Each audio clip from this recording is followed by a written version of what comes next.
कमाठीपुरा, सोनागाछी जैसी बदनाम गलियों के नाम तो आपने सुने ही होंगे, लेकिन आज बात कर रहे हैं बिहार की सबसे बदनाम जिले की, जहां है सबसे ज्यादा रेड लाइट एरिया, जिसमें फरोशी के धंधे से करोड़ों की मालकिन बन गई है यहाँ की वेश्या। दुबई तक भेजी जाती है लड़कियां। अगर आप इस जिले की पूरी हकीकत जान लेंगे तो आपके भी होश उड़ जाएंगे।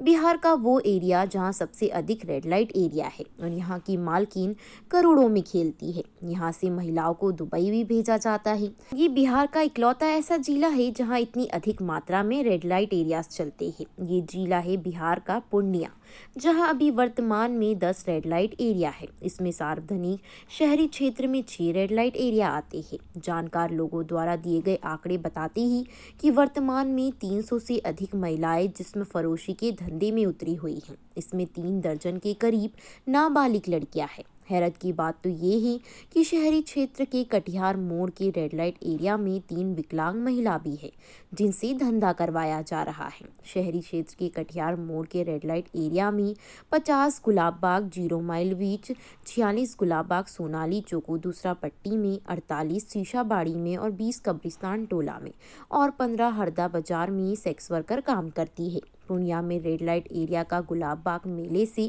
गहरा नाता रहा है। गुलाब बाग मेले की शुरुआत के साथ ही यहाँ पश्चिम बंगाल सहित दूर दूर से नर्तकियों के आने का सिलसिला शुरू हुआ। 2 महीने तक यहाँ थिएटर चलता था। बाद में नर्तकियों की टोली यहाँ बस्ती चली गई और फिर यहाँ इलाका जिस्म के बाजार के रूप में गुलजार होता चला गया। खासकर गुलाब बाग मेले के बंद होने के बाद जिस्म का कारोबार और तेजी से फलने फूलने लग गया। उत्तर बिहार की सबसे बड़ी गल्ला मंडी गुलाब बाग के चलते इसको और रफ्तार मिलती चली गई। वहीं शहर से बाहर बाजार में 7 अनगढ़ में 4611 की में 50 और दमदहा में 10 सेक्स देह व्यापार में सक्रिय है। इन सभी रेड लाइट एरिया के चलाने वालों का एक दूसरे से सीधा संबंध है, जबकि कटिहार मोड़ और Gulab Bagh 0 mile red light area के धंधेबाजों का बंगाल की पांजीपाड़ा और इस्लामपुर के रेड लाइट एरिया से संपर्क चलता है। जिले में 10 रेड लाइट एरिया है, जहां लगभग 75 ऐसी महिलाएं हैं जिन्होंने 15 से 20 साल के दौरान करोड़ों की संपत्ति अर्जित की है। इसमें कई महिलाओं के बैंक खाते में भी लाखों रुपए जमा है। पूर्व में ये महिला सीधे तौर पर जिस्म फरोशी के धंधे में सक्रिय थी। ढल जाने के बाद इन्होंने अपने हाथ के नीचे सेक्स वर्कर रखकर धंधा चलाने लगी।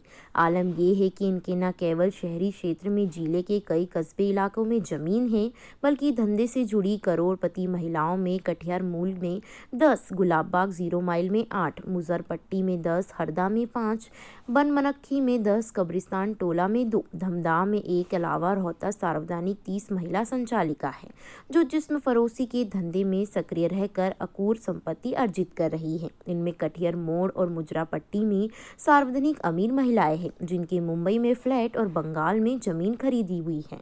मुजरपट्टी की कुछ महिलाएं मुंबई से दुबई भी जाती रहती है। कटिहार मोड़ के रेड लाइट एरिया की 2 महिलाओं ने विगत 2 दशक में न केवल संपत्ति बनाई, बल्कि इस धंधे में शोहरत हासिल कर लेडी डॉन बन गई, जिसमें फरोशी के धंधे में इनका एकमात्र राज्य है। बेहतर पुलिस मैनेजमेंट के कारण इनकी तूती बोलती है और ये खुलेआम जिस्म फरोशी का धंधा चलवाती है।